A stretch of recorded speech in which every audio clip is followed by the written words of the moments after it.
It's my feel-good breakfast show.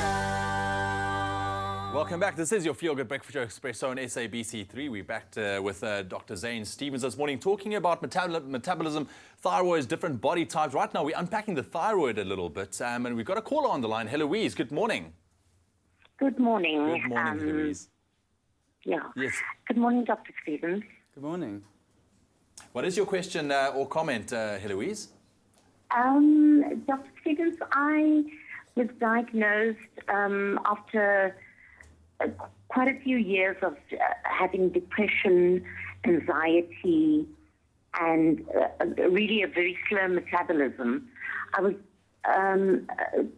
in 2015, February, I was diagnosed at Groote Hospital with Graves' disease.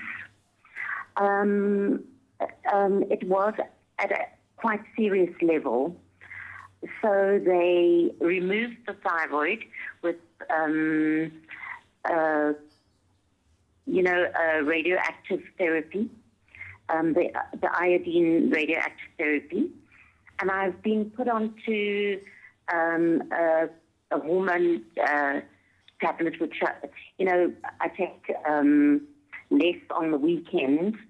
It's always being adjusted because the levels either go up or down, And I'm just trying to understand, I am at a normal sort of level, between normal levels, but I've now become hypothyroid.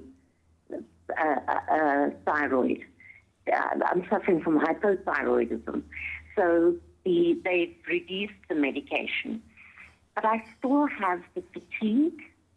I still have the depression,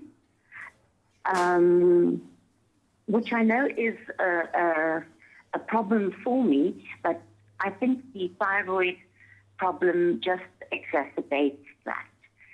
Will I have to be on this medication forever? Good question. So a short answer is probably yes. So to maybe summarize Heloise's problem, she had one of the most common causes of an overactive thyroid initially, so-called Graves' disease, which is an autoimmune disease. So your body's immune system gets a little bit confused, and instead of sort of just fighting off things which are foreign, it starts seeing your own tissue as being abnormal. And in the form of Graves' disease, what happens is it stimulates the thyroid gland to produce more thyroid hormone than is necessary.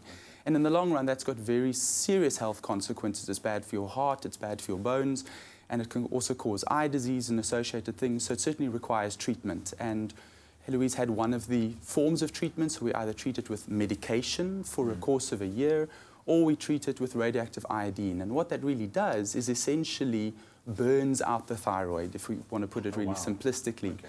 And so, Heloise, it's very common that you would end up becoming underactive after such a form of treatment. And what we now really need to do is, with replacement hormone, put back the same amount of hormone that your thyroid would have been making under healthy circumstances.